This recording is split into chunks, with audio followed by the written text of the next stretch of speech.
In this tutorial, we'll be discussing about financial analysis and we'll be talking about profitability ratios.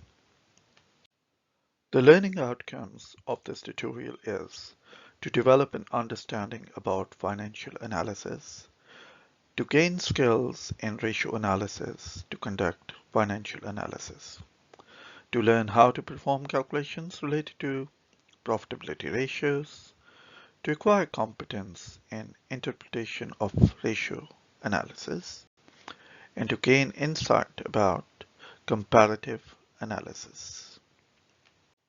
So financial analysis is done to compare financial performance and financial position.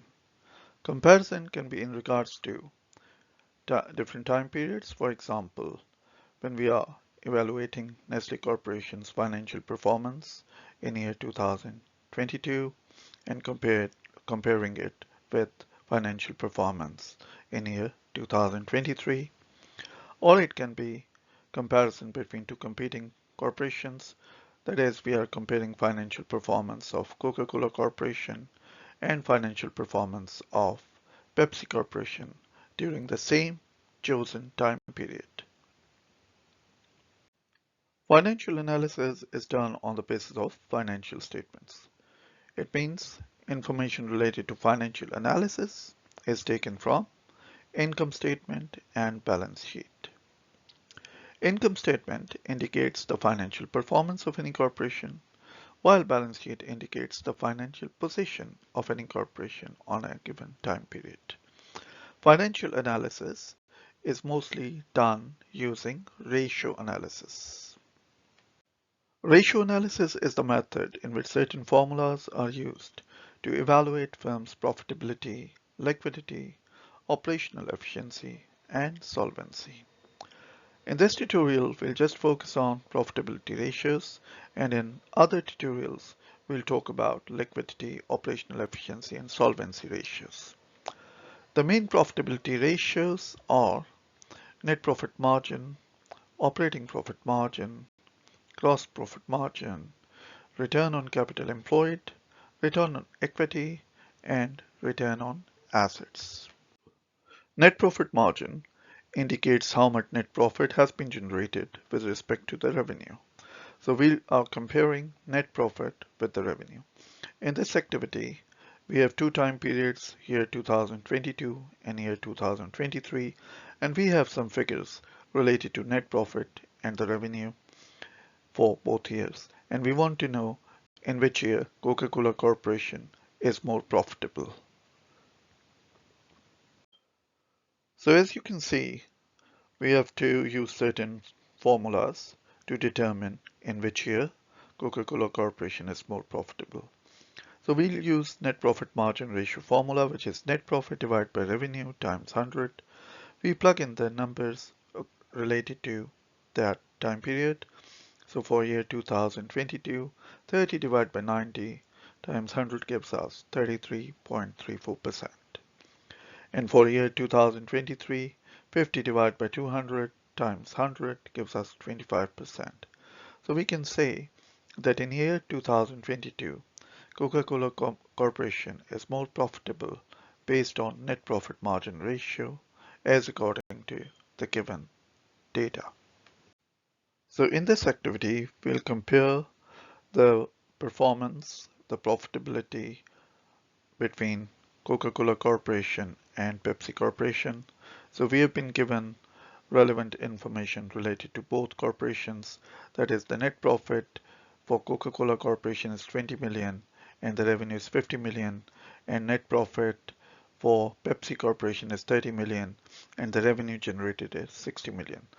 During the same time period. So the time period is same, but the corporations are different.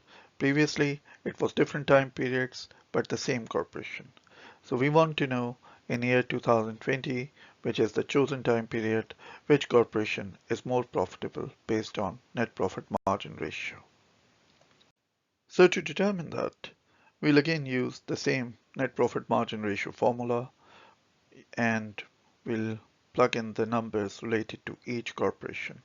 So when we plug in the numbers for Coca-Cola Corporation, we get net profit margin ratios of 40%. And when we plug in the numbers for Pepsi Corporation, we get 50%. You have to make sure that the time period is same. If the time period is different, then it won't give you a meaningful comparison. So based on that calculation, we are able to see that Pepsi Corporation net profit margin ratio is 50%, which is higher, and we can say Pepsi Corporation is more profitable based on net profit margin as according to the given data. The next ratio is operating profit margin ratio. Here we compare operating profit with the revenue. Now the numbers are given for each year. So for year 2022, operating profit is 40 million and the revenue is 90 million.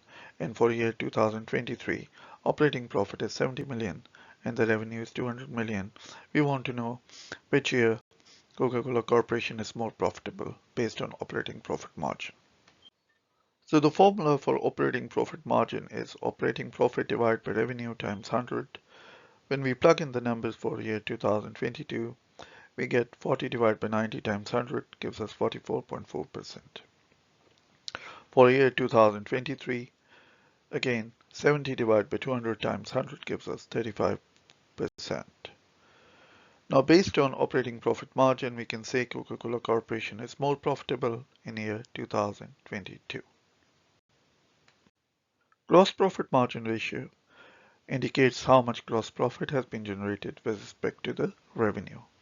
So gross profit 80 million and revenue 90 million for year 2022, and for year 2023 gross profit 120 million and the revenue is 200 million. Again, same, we want to know in which year Coca-Cola Corporation is more profitable based on gross profit margin. Now the formula is gross profit divided by revenue times 100. 80 divided by 90 times 100 gives us 88.8% for year 2022, and for year 2023 it gives us 60%, that is 120 divided by 200 times 100. So we can say that Coca-Cola Corporation is more profitable based on gross profit margin ratio in year 2022.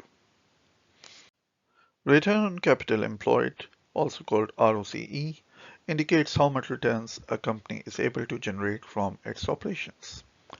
Now this ratio indicates how effectively the capital and long-term debts in a corporation are being utilized to generate operating profit.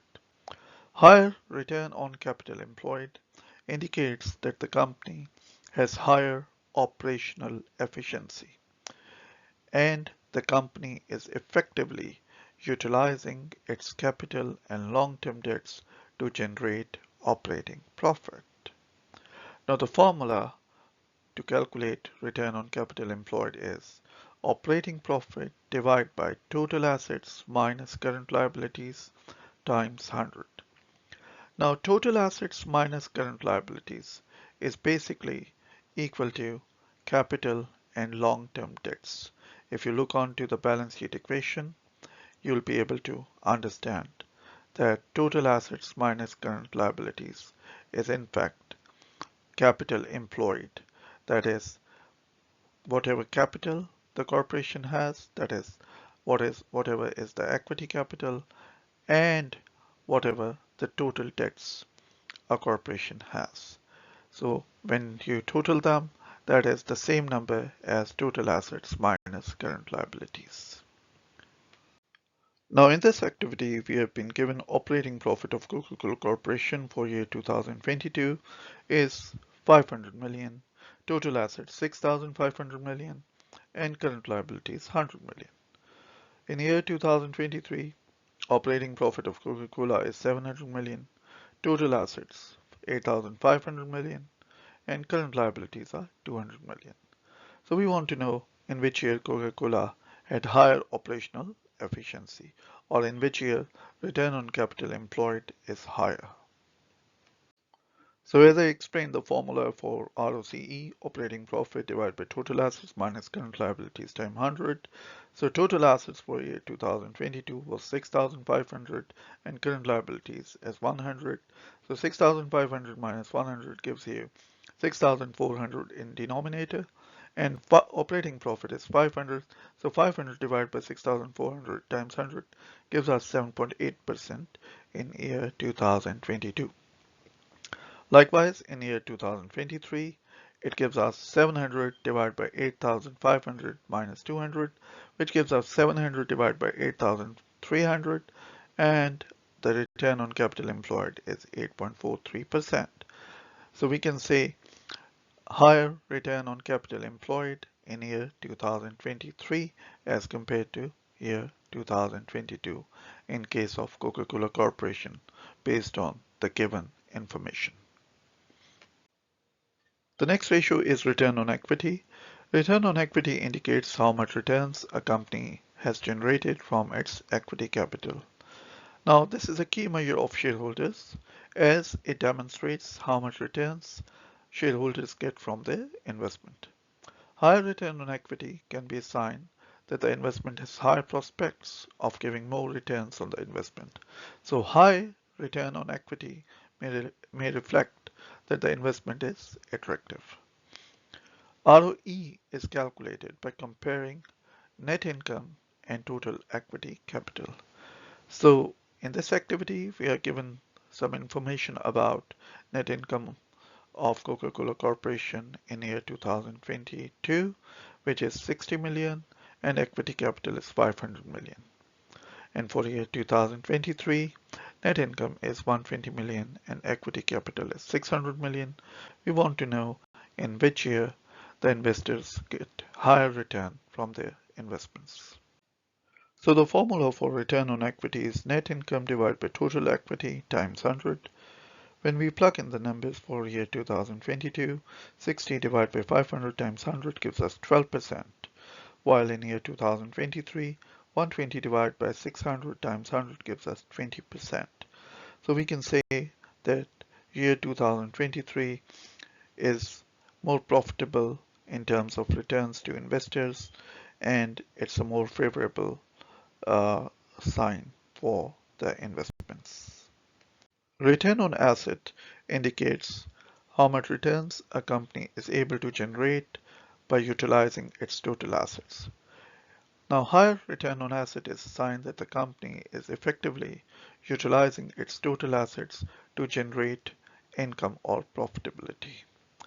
Return on asset is calculated by comparing net income and total assets.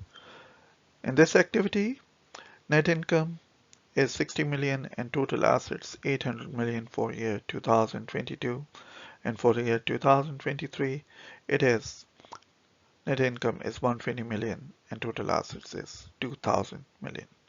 So we want to know in which year the assets are being effectively utilized to generate profitability.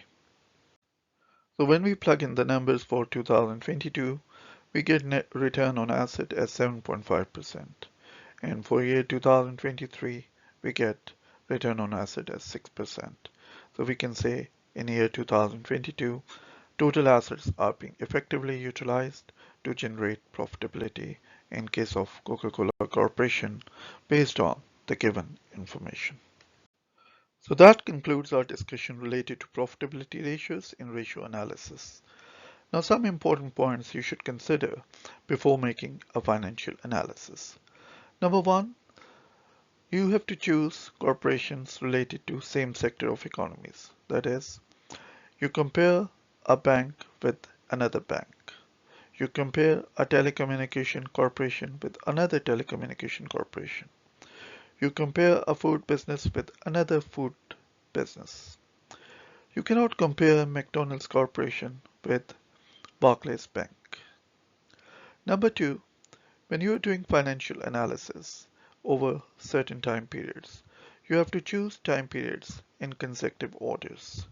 That is, financial performance between year 2002 and year 2003 and year 2004, or financial performance between year 2020 year 2021, year 2022, year 2023. Point number 3, ratio analysis and interpretation shall not be dealt in regards to individual calculation results. That is, if you do the calculations related to net profit margin ratio, and just on that basis, you do the conclusion and make an opinion about any firm's financial performance, so that will not be a reasonable analysis. You have to take into consideration all the relevant ratios related to profitability to make an opinion about any corporation's profitability.